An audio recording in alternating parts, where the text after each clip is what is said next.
नागेन्द्रहाराय त्रिलोचनाय भस्मांगरागाय महेश्वराय नित्याय शुद्धाय दिगंबराय तस्मै नकाराय नमः शिवाय। श्री साधना महामहोपाध्याय पंडित गोपीनाथ जी महाराज इस ग्रंथ से ऐसे ऐसे संकेत करते हैं जो संकेत कई जन्मों तक हम नहीं समझ पाते, लेकिन संतों की कृपा, सदगुरु की निष्ठा, सदगुरु के प्रति समर्पण, उनके संकेत हम समझ सकते हैं। जैसे हम आरती करते हैं मंदिर में, तो मंदिर की आरती वापिस हम लेते हैं, उनका स्पर्श करके यहाँ यहाँ कहीं कोई सिर पे, कोई आँख पे, कोई दिल पे लगाते, उसका संकेत हम नहीं जान सकते और हम प्रयास भी नहीं करते। इसीलिए पंडित गोपीनाथ जी की श्री साधना कई ऐसी ऐसी चीजों पर संकेत करती है जिसको हम जान नहीं सकते, लेकिन महाराज जी करुणा के कारण अपने अनुभव से ऐसे संकेत हमारे सामने प्रस्तुत कर देते, उसका उघाड़ हो जाता है। जिसको चाहिए जितनी जितनी योग्यता, जितनी जितनी ग्राहकता होती है, उतना उतना वो ग्रहण करता है और योग्यता के अनुसार वो समझ जाता है। ये तत्व जो कल महाराज जी ने बताया था, आत्म तत्व और ब्रह्म तत्व दोनों अभिन्न होने पर भी भिन्न क्यों है, हमने एक बार उस पर विचार किया तो बहुत कुछ प्राप्त हो सकता है।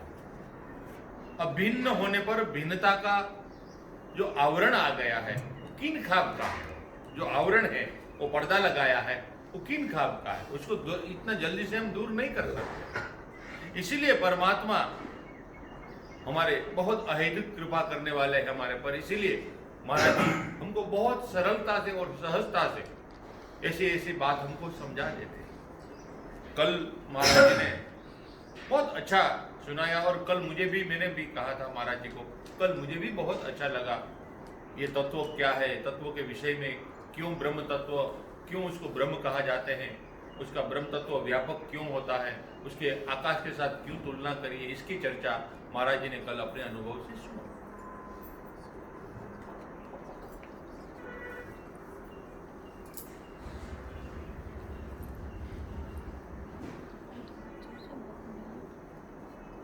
अनुसरण और अनुकरण के विषय में पंडित गोपीनाथ जी ने एक पंक्ति लिखी थी, बहुत सुंदर थी। इसलिए कोई भी चीज होती है जो और असली, उसकी प्रतिकृति होती है, कभी कभी प्रतिकृति होती है, वो प्रतिकृति भी इतनी होती है सुंदर।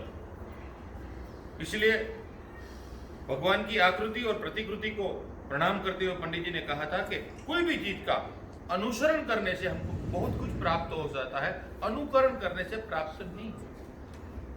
इसीलिए आत्म तत्व ये अनुसरणीय विषय है, अनुकरणीय नहीं है। चलिए आगे। चित शक्ति का दूसरा नाम है कल आया था, वहां से हमने छोड़ा था। चित्त शक्ति का दूसरा नाम है परावाक। परावाक यह अद्वैत दृष्टि की बात है।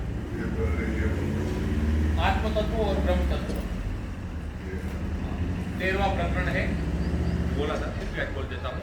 आत्म तत्व और ब्रह्म तत्व एक पैराग्राफ कल करा था, फिर भी आज बोल देता हूँ, तो हमारा वो जो गाड़ी होती है उसमें जुड़ जाती है। आत्म तत्व और ब्रह्म तत्व स्वरूपतः अभिन्न।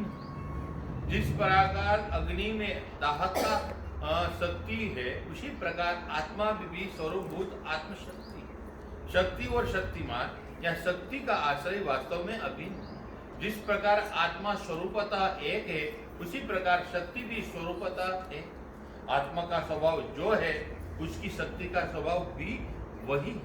वास्तव में शक्ति के द्वारा ही आत्मा का प्रकाश होता है। आत्मा को स्व प्रकाश कहा गया। इसका कारण यह है कि आत्मा अपने प्रकाश से स्वतः ही प्रकाशमान है। बाह्य प्रकाश उसे स्पर्श नहीं कर पाता। जड़ वस्तु निरपेक्ष रूप में प्रकाशित नहीं होती, इसलिए उसके प्रकाश तदभिन्न अन्य किसी प्रकाश की अपेक्षा रहती है। वह स्वतंत्र नहीं है, पर आत्मा स्वतंत्र है। आत्मा चित्त स्वरूप है, इसलिए उनकी शक्ति को चित्त शक्ति कहा जाता है। यह नामकरण केवल तत्व को समझाने के लिए कहा गया। अब आगे इस चित्त शक्ति का अपर नाम है परावाक। यह अद्वैत दृष्टि की बात है। यह अद्वैत दृष्टि की बात है। द्वैत दृष्टि में जरा अंतर है। आवश्यक होने पर भी फिर कभी बताऊंगा, अभी बताने का समय नहीं। कभी ना बोले, ऐसा लिखा है, कल बोलो थे। आचार्य और साधु संतों ने परावाक को स्वतंत्र शक्ति या स्वभाव कहा। अगर आत्मा को परब्रह्म समझा जाए तो इस परावाक को शब्द ब्रह्म कहा जा सकता है। बहुत अच्छा दिया। अगर आत्मा को परब्रह्म समझा जाए तो इस परावाक को शब्द ब्रह्म कहा जा सकता है। परावाक और शब्द ब्रह्म दोनों एक है।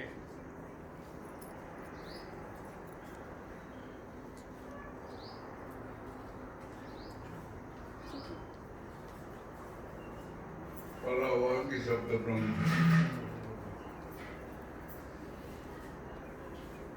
और अलग से कोई शब्द ब्रह्म नहीं है, इसलिए कहा है शब्द ब्रह्मणे निष्णातः परम ब्रह्मादि गच्छति।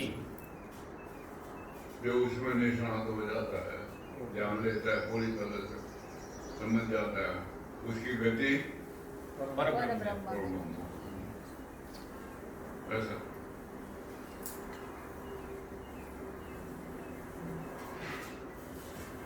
सृष्टि के आरंभ में इसी महाशक्ति से विश्व का स्फुरण होता है। आत्मा भी इसी महाशक्ति में अभिन्न होकर समरस रूप में मौजूद है। यही आत्मा का परम शिवत्व या परमेश्वरत्व है। सामरस्य रहने के कारण ही आत्मा में मैं बोध जागरूक रहता है। यह खंड है, मैं का रूप नहीं। जो अनात्म में आत्म ब्रह्मवश उदित होता है तथा वो अवस्था वेद के अनुसार अस्मिता, अहंकार आदि के रूप में प्रकट होता है। यही अखंड है, अप्रतिद्वंद्वी है, अप्रतियोगी है। विराट में जो है मैं सब कुछ हूं, उसी में की जड़ है। एकमात्र यही मैं हूं, इसका प्रतियोगी द्वितीय सत्ता नहीं है। एक एव अहम जगत यत्र द्वितीय का वहां परा। इसी अपरिच्छिन्न अहंता के कारण ही आत्मा वास्तव में महेश्वर है, परिपूर्ण है। अहंता ही परावाक या आत्मा की स्वतंत्र रूपा महाशक्ति।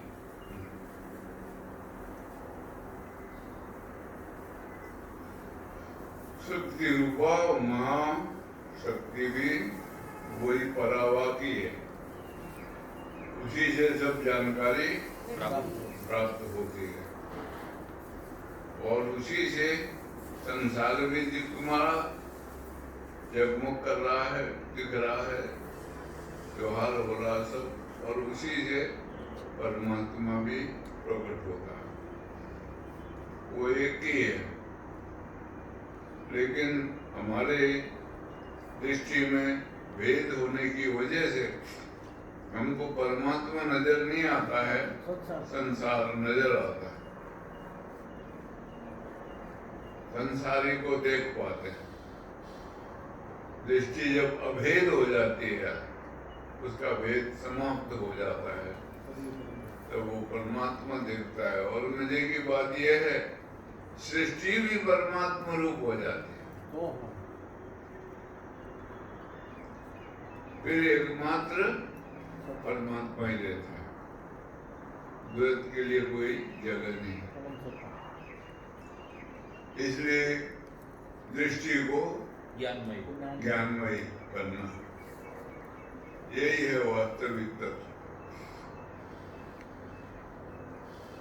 अब हम सोचते हैं उनको भगवान दिखे, ये हो। अब ज्ञान का तो आह्वान किया नहीं है, ज्ञान प्रकट हुआ नहीं है। भेद दृष्टि में जीते हैं, संसार भेद युक्त नजर आता है। मैं और मेरे के साथ संबंध होता है, उसके साथ नहीं होता। मैं और मेरा छूटेगा तब वो प्राप्त होगा, हाँ प्रकट होगा। जब तक मैं के साथ मेरा जुड़ा हुआ है, तब तक वो प्रकट नहीं होगा।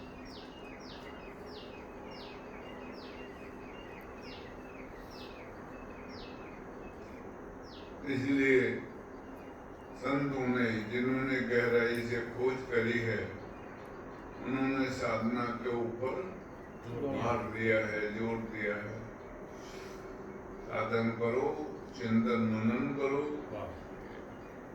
और उसको जान लो। उसके जानने के बाद तुम संसार में रहो, कहीं भी रहो, कोई हर्जा नहीं है। फिर संसार चुभेगा नहीं, दुख नहीं देगा, परेशान नहीं करेगा, हताश नहीं होगा, अपमान नहीं करेगा, मान ही मान मिलेगा। इसलिए पहले जानो कहते हैं, फिर व्यवहार करो। और हम जानते हैं नहीं, व्यवहार में चले जाते हैं, तो व्यवहार से हमको दुष्कार मिलते ही दुख मिलता है। ऐसा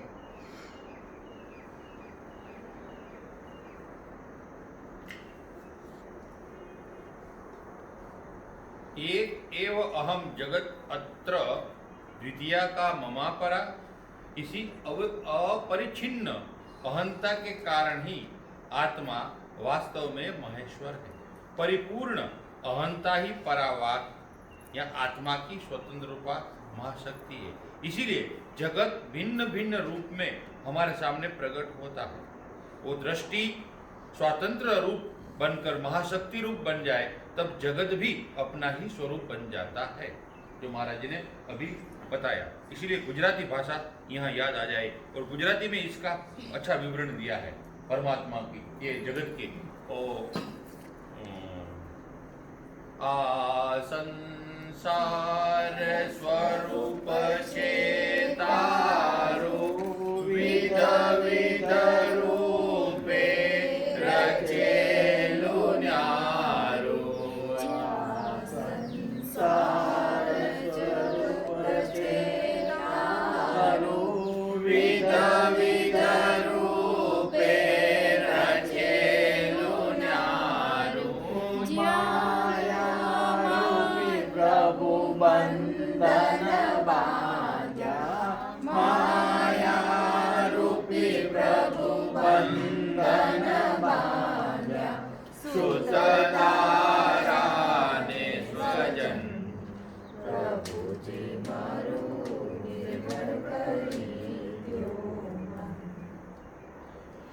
स्वतंत्रता के कारण जब आत्मा अपने को संकुचित कर लीला या अभिनय के द्वारा अणु बनती है, तो बनेगी तो बिगड़ेगी। उस वक्त यह महाशक्ति विभक्त होकर विचित्र खंड शक्ति रूप में परिणित हो जाती है। इन शक्तियों को स्तर भेद के अनुसार नाना प्रकार के नाम और कार्य, अनंत शक्ति अनंत प्रकाश। मूल में शक्ति शब्दात्मक है, ये विचार हमेशा याद रखना जैसा है। मूल में शक्ति शब्दात्मक है, इसीलिए सभी खंड शक्तियां मूलतः ध्वनि रूप या वर्णात्मक है। पहले परनाद, फिर महानाद आदि विभिन्न अवस्थाओं में से वर्ण रूप या मातृका रूप में उस शक्ति का अवतरण होता है। आत्मा या शिव जब अणु बनकर महामाया के आवरण से आवृत्त होकर मातृगर्भ में प्रवेश करता है, उस वक्त सभी वर्ण रूपा शक्ति मूल माया शक्ति की किरण बनकर चित्त अनुरूपी आत्मा को मोहित करती है और नाना प्रकार के विकल्प जाल में फंसा लेती है। वर्ण का समूह विभिन्न समष्टि में सम्मिलित होकर नाना प्रकार के भाव या वृत्ति का उत्पादन करते हैं। इन्हें हम वासना या कर्मो संस्कार, अविद्या का बीज, विक्षेप रेणु आदि कहते हैं। अत्यंत उच्च कोटि के योगी के अलावा अन्य कोई इनके स्वरूप को समझ नहीं पाता। काम, क्रोध, मद, मात्सर्य, लोभ, भक्ति, प्रेम, क्षमा आदि भाव या वृत्ति वास्तव में वर्ण समूह के सामूहिक क्रिया से चित्त में उद्भूत होती है। चित्त के चंचल होने का यही कारण है। लय, विक्षेप आदि स्थिति में सभी मातृकाएं कारण बन जाती है। यही वजह है कि मनुष्य मात्र विकल्प के अधीन होता है। निर्विकल्प ज्ञान लाभ करना कठिन हो जाता है। विकल्प ही शुद्धि के बिना ज्ञान की निर्मलता का संपादन असंभव है।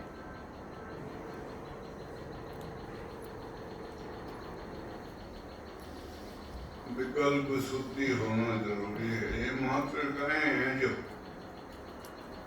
ओ आई ओ ये पैदा होती है तो विकल्प जाल रचती हैं। अगर ये न हो तो विकल्प भी न हो, क्योंकि शब्द रूप है सब। तो ये 52 अक्षर है। 52 अक्षर माया माही, सब कुछ इन्हीं में। ये अक्षर उड़ जाते हैं, वो अक्षर इनमें ना। वो अक्षर है ब्रह्म, अक्षर ब्रह्म। उसको अक्षर पुरुषोत्तम भी कहते हैं। वो इनसे परे है। ये विकल्प जाल पैदा करते हैं, खत्म हो जाते हैं आगे चल के। जो प्रयास करे तो धीरे धीरे, पर जागरूक होना पड़ता है। जागरूक होकर, प्रयास ही जागरूक होकर होता है। सोए सोए प्रयास नहीं होता। हम कहीं और बैठे हुए हैं तो कहीं कहीं खोए हुए, वो नहीं है भजन। जागरूक है, पूरा पता है, पकड़ में है पूरा, होशपूर में हूं मैं पूरे, कहीं गया नहीं हूं, अपने में हूं। यहाँ एक शब्द आया था अभी, हंता। हंता, हाँ, हंते का मतलब होता है मैं। पर वो हंता किसे कहते हैं? जिसने अपने सारे शत्रुओं को मार दिया, समाप्त कर दिया, उसको हंता कहते हैं। ये शब्द बहुत धर्म का है वैसे, उसमें हंता बोलते हैं। तो उसमें वो इसने स्वरूप को जान लिया, वहां पहुंच गया, उसके सारे शत्रु जो हैं, ये काम, क्रोध, मोह, अहंकार, राग, द्वेष, भय, तृष्णा आदि, ये 25 हैं। इनका समापन हो जाता है, खत्म हो जाते हैं, ये नहीं आते हैं और ये हमको नहीं चलाते हैं, अभी ये चलाते हैं हमको। इन्हीं के द्वारा हमारा जीवन चलता है। तो हंता का मतलब होता है जिन्होंने अपने आप अपने सारे शत्रुओं का हनन कर दिया, खत्म कर दिया उनको, और वो स्वरूप मेरा ही है, ऐसा उसका मतलब निकलता। तो यहाँ भी ये इसीलिए इसको महत्व दिया है कि साधना की पद्धति में बढ़े, आगे जागरूक हो। इसलिए बहुत कम साधु संत भी, महात्मा भी बहुत कम होते हैं जो जागरूक होकर के इसको जान पाते हैं। इन्हें गिने होते हैं, उनकी महिमा गाते हैं हम। बाकी तो साधु तो भारत में 1 करोड़ है। हाँ, 1 करोड़ साधु है, सब धर्मों के मिला, जैन में, बौद्ध में, सिख में और सनातन में, सब में मिला। लेकिन जानकार कितने हैं ये पता नहीं, बहुत कम होते हैं, इन्हें गिने, उंगलियों पर गिनने रहे। जो जागरूक हो जाएगा वही। इसलिए ब्रह्मानंद जी की वाणी पढ़ोगे या औरों की कई संत महात्माओं की वाणी हो गई तो वो शब्द लिखते हैं सुजान। समझे, कोई संत सुजान ऐसा आएगा। सुजान मतलब जो सही दिशा में जानकारी रखता है, जिसको ठीक पता है। ठीक पता होना भी बड़ी बात है। हाँ, नहीं तो लगे रहते हैं कुछ न कुछ।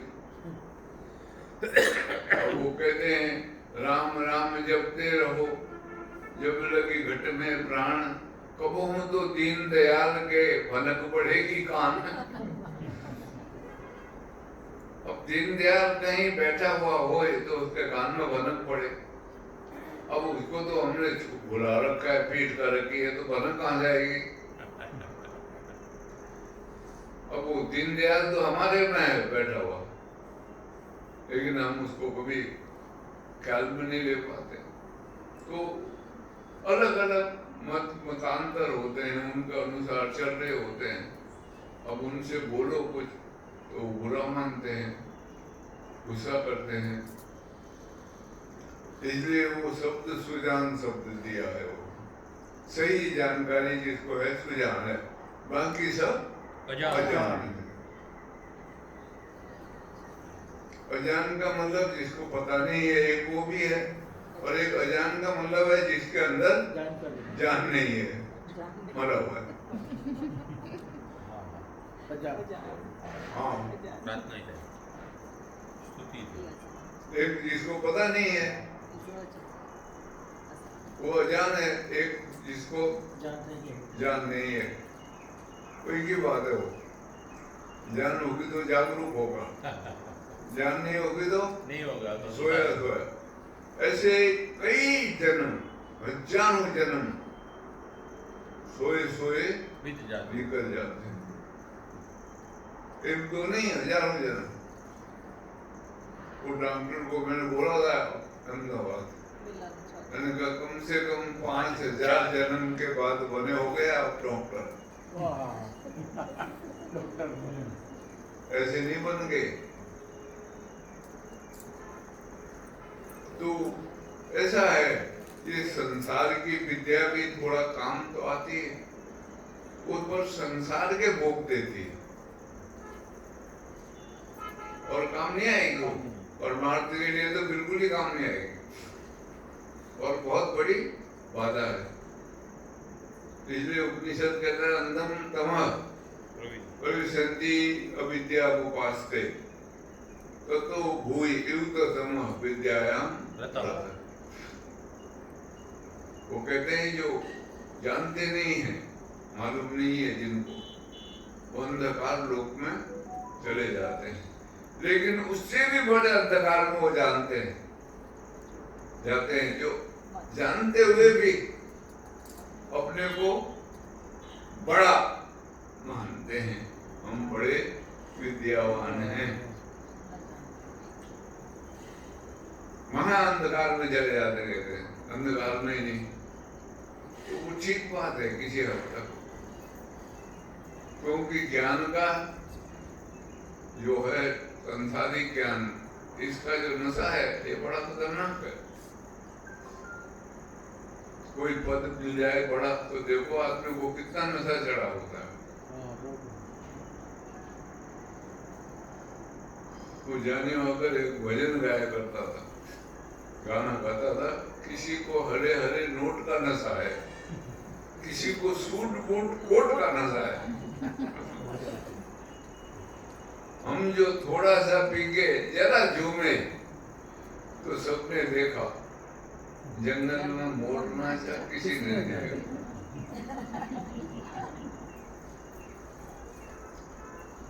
तो ऐसे नशे में है यहाँ, और सबसे खतरनाक नशा ज्ञान का नशा होता। उस नशे से छूट पाना बहुत मुश्किल है।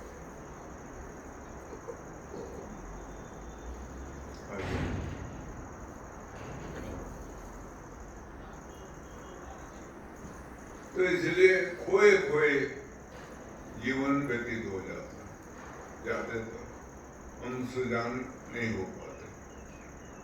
जागरूक रहेंगे तभी संभव।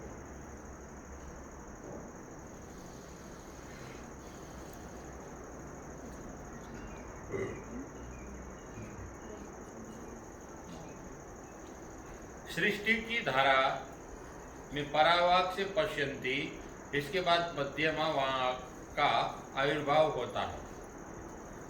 सबके अंत में बेखरी वाक प्रकट होती है। हम लोग जिस वाक का प्रयोग करते हैं जो मुंह से उच्चारित होता है, जो कंठ और तालु आदि स्थानों से वायु के द्वारा संघर्ष उत्पन्न करता है, वही बेखरी वाणी है। इंद्रिय गोचर स्थूल पदार्थ का आविर्भाव तथा बेखरी वाणी का उदय समकालीन है। फिर से इंद्रिय गोचर स्थूल पदार्थ समकालीन से मजा आएगी। इंद्रिय गोचर स्थूल पदार्थ का आविर्भाव और वेखरी वाणी का आविर्भाव समकालीन है, एक साथ होता है। वाणी पहले आएगी, स्थूल वस्तु रूपात्म नजर आएगी। अब ये पहले पता लगेगा गिलास है, तो बोला जाएगा इस गिलास को देख के, वस्तु को देख के वाणी प्रकट होगी। वस्तु पहले नजर आएगी, उसके बाद हम वाणी बोलेंगे, लेकिन दिखेगी पहले, यानी अस्तित्व में आई वो। जब तक अदृश्य है तब तक उसका अस्तित्व है नहीं। जब दृष्टि गोचर होती है, दृष्टि में आती है, तब फिर बेखरी वाणी कार्य करती है। दृष्टि भी स्थूल है, वस्तु भी स्थूल है, और वाणी भी स्थूल है। इनका मेल होता है आपस में, नजर नहीं लगता है, इसका समन्वय होता है। और जहाँ वस्तु सूक्ष्म है वहाँ दृष्टि भी सूक्ष्म है। वो देखना विलक्षण है, वो बहुत आंतरिक है। वास्तविक ज्ञान उसी को बोला जाता है, अंदर से। इसलिए भगवान अर्जुन को समझाएंगे, कहते हैं तू जो देख रहा है तेरा मेरा एक ही रूप है, अलग रूप नहीं है। न तू माम शक्ति से दृष्टु मने नेव सचक्षुषा दिव्यम ददामि ते चक्षु पश्चिमे योगमेश्वरम। वो जो मेरा वास्तविक स्वरूप है वो इस चक्षु से नहीं देखा जाएगा। वो कहते हैं ऐसा चक्षु दूंगा मैं तेरे को, जिसके द्वारा तू मेरे ऐश्वर्यमय स्वरूप को पहचान पाएगा। और जो कुछ देख रहा है ये एक ही है, तेरा भी वैसा ही है, पंच तत्वों का बना मेरा भी है। ये मेरा वास्तविक रूप नहीं है, माया के अंतर्गत है वो, इसलिए माया है। लेकिन भगवान का जो स्वरूप है माया से परे है, परे। माया का दृष्टा है, मायापति। मायापति। वो अंतर से प्रकट होगा, बाहर से नहीं। बाहर से जो भी दिखेगा वो माया के अंतर्गत हो। भंडारा नाम की एक जगह है महाराष्ट्र में, नागपुर से आगे जाओगे तो आता है। वहाँ एक कॉलेज खुला था, समर्थ रामदास कॉलेज। तो उसका एक प्रोफेसर था, वो मेरी जान पहचान का था। उसने मेरा प्रोग्राम रखा है वहाँ। बहुत साल हो गए, करीब करीब हो गए 40 वर्ष।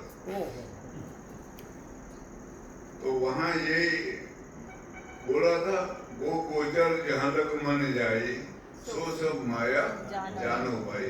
इस पर चला था प्रोग्राम। तो वो सवेरे दूसरे दिन उसके घर ठहरा हुआ था मैं। वो 5-4 प्रोफेसर मेरे से मिलने आए। उन्होंने प्रश्न पूछा, आपने कहा जो कुछ दिख रहा है सब माया है? मैंने कहा है, ऐसा शास्त्र में है वचन, साधु संतों ने बोला है। और वो मैंने कहा उसके लिए मैंने तुलसीदास जी का उदाहरण दिया था। बोला क्या, मीरा भाई को जो भगवान के दर्शन होते थे वो माया के दर्शन थे या भगवान के थे?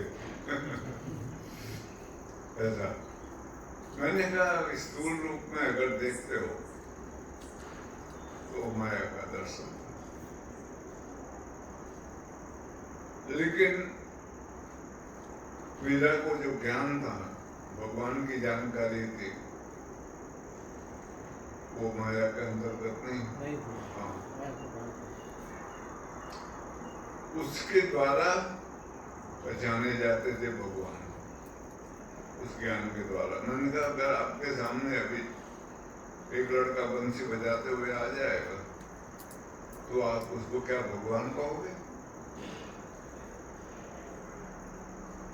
क्या हम तो बैरूपिया कहेंगे। मैंने कहा हाँ, इतना ही अंतर है।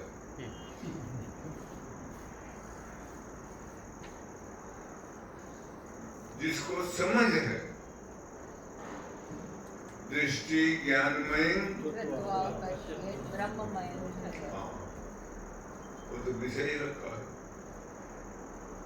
दृष्टि ज्ञानमय हो गई मीरा की, तो संसार क्या हो गया?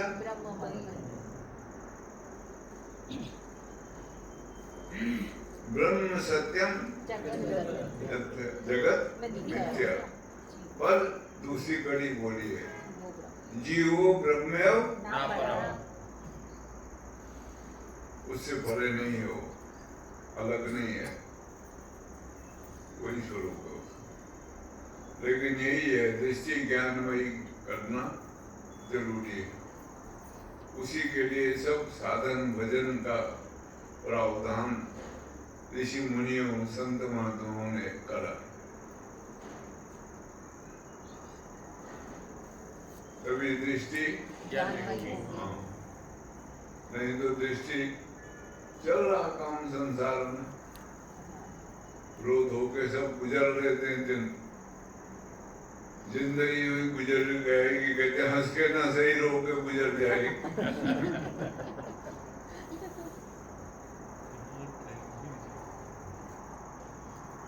तो उसका महत्व है ज्यादातर समझने का, साधना के द्वारा दृष्टि वही समझा रहे हो।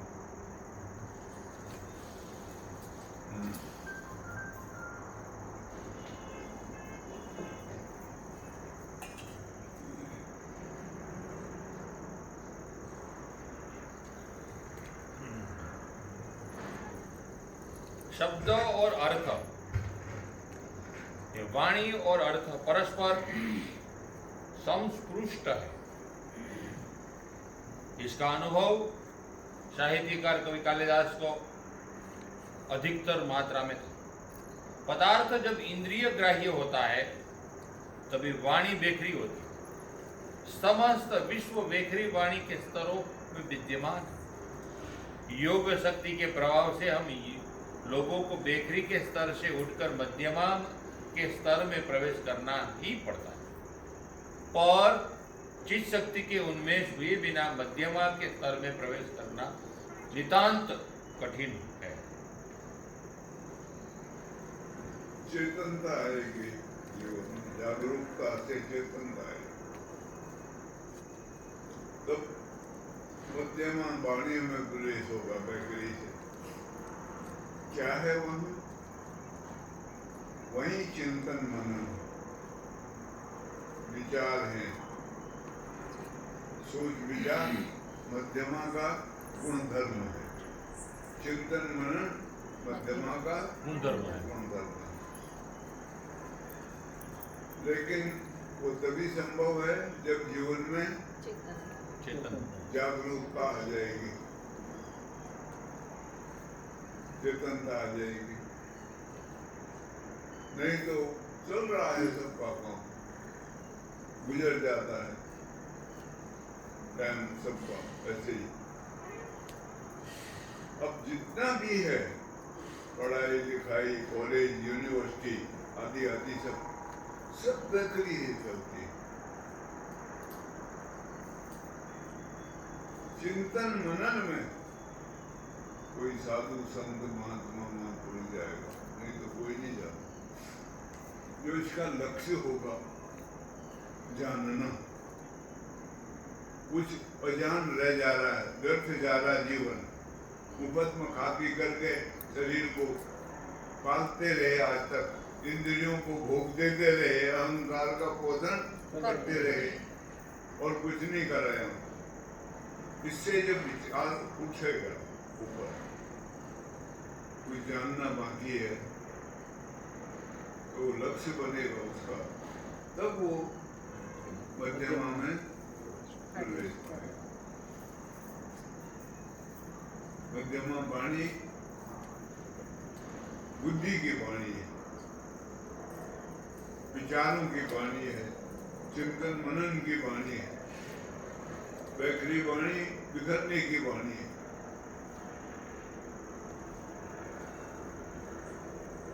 पर चेतन का प्रवाह सब में है।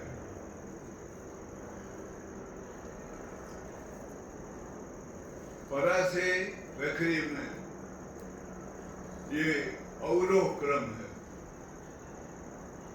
विलोम गति, और बैकरी से परा में जाना अनुलोम गति। जाते वक्त उल्टा जाएगा। परा पानी से बोले चाले, पढ़े लिखे, सुने सुनाए, ये सब बैकरी के द्वारा किया। फिर अभी जाएंगे चिंतन मनन में, विचारों में, तो उसके लिए एकांत में जाना पड़ेगा। भीड़ में रहेंगे नहीं होगा, एकांत सेवन करना पड़ेगा। उसके बाद आगे चढ़ेंगे, विचार भी समाप्त होंगे। ये विकल्प जाल कहलाता है, लेकिन पहुंचाता बहुत दूर तक है। फिर भाव प्रकट होगा। रामकृष्ण परमहंस नाचने लगते थे सत्संग करते करते, रोने लग जाते थे। और चैतन्य महाप्रभु तो देखा होगा समाधि देखते कि वहां ऐसे बहुत से संत महात्मा होते हैं, उनको भाव समाधि लगते हैं, भावावेश भी कहते हैं। आजा भाव का आवेश, वो जो है वो जानकारी की वाणी है। उसमें जानकारी बड़ी कुछ मिली है, अंदर की गांठ खुली है। इसलिए उसका नाम रखा है पश्यन्ति वाचा।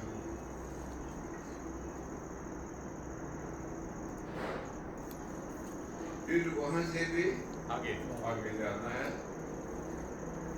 जहाँ से चीटी का विकास है, चेतन तत्व प्रवाहित है। प्रवाहित हो रहा है। वहाँ पर न भाव है न विचार है, वहाँ तो अस्तित्व है बस। जो है अस्तित्व वही है। गोस्वामी तुलसीदास जी को बोलोगे तो कहेंगे राम है, सूरदास कहेंगे कृष्ण है। इसलिए वो तो सीधे बोलते हैं, उमा राम स्वभाव ये न जाना। शंकर भगवान से कहलवा रहे, उमा राम स्वभाव जे न जाना, ताही भजन तजी भाव न आना। भाव भी नहीं है। अभी इन्होंने परापानी को एक शब्द दिया हुआ था पहले, क्या बात? शब्द स्वभाव, स्वभाव शब्द दिया, वही स्वभाव प्रकट हो और वही है सबसे। जैन मत में सबसे आखिरी जो अवस्था है वो स्वभाव प्राप्ति की है। और रामायण में कई जगह इसका वर्णन मिलेगा। भगवान राम हिरनी को बोलते हैं, मम दर्शन फल परम अनुभाव, जीव पावे निज सहज। मेरे दर्शनों का फल कहते हैं परम अनुपम है, कुछ उपमा नहीं दी जा सकती किस चीज से। क्या मिलेगा उसको? सहज स्वरूप, वास्तव में प्रकट हो जाता।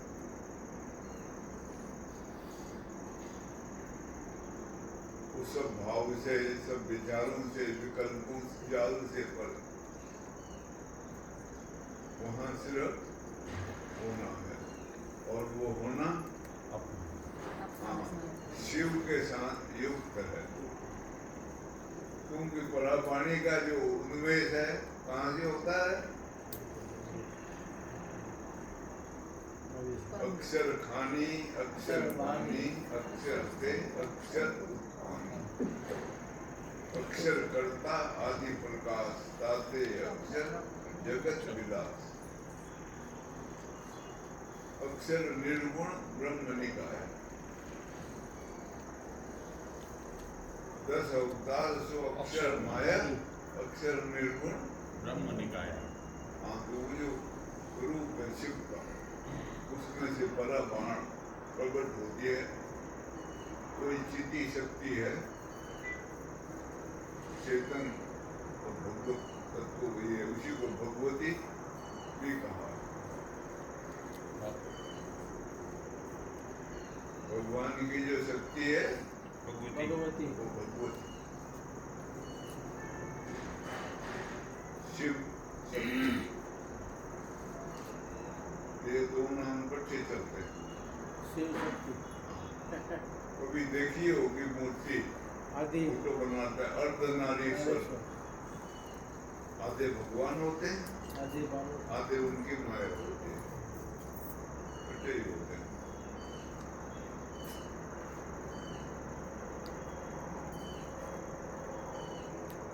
तो वही यहाँ दिया है। वो महाराज प्रीतम ने भी गए ने, परापसंती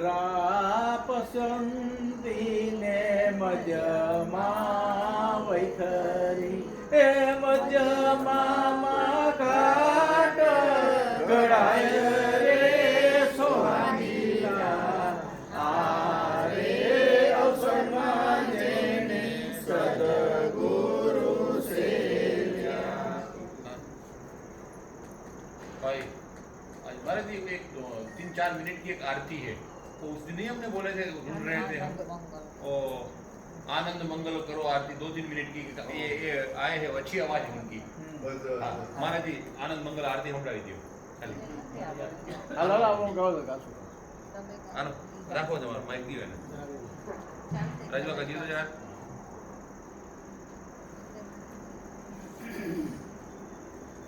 આનંદ